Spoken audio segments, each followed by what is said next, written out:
안녕하세요. 황금비의 금비 선생님입니다. 저는 오늘 충청북도에서 가장 핫한 KTX 오송역과 KTX 세종역에 대한 뉴스를 들려드릴 겁니다. 오늘 이 영상을 통해 KTX의 발전이 균형 발전에 도움이 될지 아니면 오히려 지방을 쇠퇴로 이끌지 함께 알아보려고 해요. KTX나 SRT를 이용하시는 분들은 열차 전광판에서 오송이란 이름을 한 번쯤 들어보셨을 겁니다. 그런데 이 오송역, 대한민국 철도 중 가장 욕을 많이 먹는 역이라고 해도 과언이 아닌데요. 건설 과정에서 테러 협박이 있었는가 하면 이용객 수에 비례하는 경제적 효과를 누리지 못하는 등 어찌저찌 세워졌지만 이상과 현실이 달랐어요. 그래도 오송역의 이용자는 해가 지날수록 늘어가고 있다고 해요. 하지만 문제가 있죠. 오송역이 기종점인 충북선은 청주공항, 행정수도를 통과하지 못하고 있는 불편이 있어 사람들은 고속철도보다 고속버스를 많이 이용하는 겁니다. 충북권 철도 관문으로서의 위상과 광역교통체계의 개선을 위해서 오송역의 복합 환승센터는 필수적이라고 생각해요. 여기서 국가 복합 환승센터란 열차, 항공기, 선박, 버스 등등 교통수단 간의 원활한 연계교통 및 환승 활동을 복합적으로 지원하기 위해 환승 지시설이 한 장소에 모여있는 센터를 말합니다. 현재 경제적인 효과가 미미한 오송역에 확실히 도움이 되겠죠? 이번 제8회 지방선거 정책 공약에도 KTX 오송역 국가복합환승센터 구축이라는 공약이 나왔어요.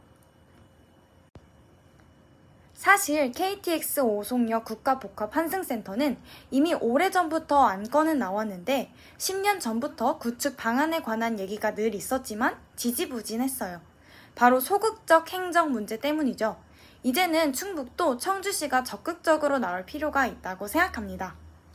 현재 공주역과 오송역 사이 거리는 44km에 불과해요. 안 그래도 짧은데 세종역이 들어서면 22km로 반분돼서 고속철이 아니라 저속철이 되는 거죠. KTX의 확장이 왜 역효과인지를 나타내주는 비슷한 사례가 있는데 가장 큰 피해를 본 사례로는 대구가 있어요. KTX 개통 이후 서울은 관광, 학술행사, 문화예술행사, 교육, 의료, 유통 등 6개 부문에서 수요가 증가했어요. 그러나 대구의 경우 절대적인 서비스 이용 빈도는 증가했지만 고속철도 정차역과 비교할 경우 상대적으로 부정적인 블랙홀 현상이 생겼고 이것의 주요 원인은 서울의 높은 흡입력 때문이라는 분석 결과가 있었어요. 병원을 예시로 들자면 대구, 경북 지역에서 온 환자 수가 증가한 원인이 고속철도 개통과 관련이 있다고 보는 응답이 46.2%이며 일반적으로 대구, 경북 지역의 환자가 서울 지역 병원을 찾는 이유는 대구보다 의료기술이 우수해서라는 응답이 과반수를 차지했죠. 즉, KTX의 확장이 지방과 수도권과의 이동 시간을 단축시켜서 사람들이 지방에서 전착하고 살 수 있도록 하느냐? 그것은 아니라는 거죠. 지방의 교통을 발달시키면 다 서울 가서 즐기고 출퇴근도 편리하게 할 수 있으니까요. 그렇다고 이런 교통 확장을 아예 막자는 게 아닙니다. 환경적 요인과 지역의 잠재력을 전략적으로 활용하는 능력에 의해 좌우될 가능성이 높기 때문에 여러 가지를 고려할 필요가 있다는 거죠. KTX 오송역의 앞으로의 발전 방향을 말해보자면 첫째, 다른 도시와 비교해서 서비스 산업을 더 발전시키기 위해서는 서비스 산업 수준의 다양화, 정보화, 접근성 제고, 노력을 강화해야 한다.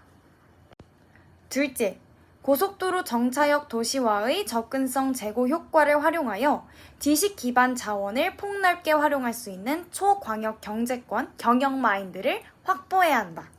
셋째, 편의 및 휴게시설 확충, 지하철 등 환승 시스템의 체계화, 주차 시스템 개선 등을 통하여 이용객의 편의성을 제고해야 한다.